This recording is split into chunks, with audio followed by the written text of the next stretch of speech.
بسم الله الرحمن الرحيم السلام عليكم ورحمة الله وبركاته دمانتيم waxaan idin ogeysiinayaa hablaha reer Soomaaliland meel kasto ay daafa adduunka ay ka joogaan waa barnaamijkeeni hooye kaale ila luge iyo anigoo gudoomiyihii Xamde Xuseen Cabdilaahiya waxaan idin ogeysiinayaa wadadan aan taaganahay iyo maanta iyo goobtan wadadii Baligubadle ma sha Allah ah wada aad iyo aad u qurux badan aad iyo aad aan uga helay oo jawigeedu aad iyo aad u wanaagsan yahay ayaan idinku soo dhaweynayaa insha Allah isniinta 12 bisha 2020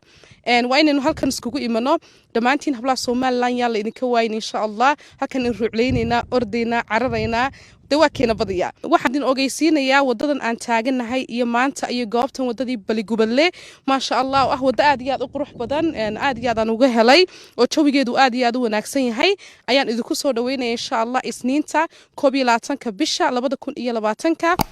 waa inaynu halkan iskugu imano dhamaantiin hablaha Soomaaliland yaa la idinka waayin insha Allah halkan in ruucleynayna ordayna cararayna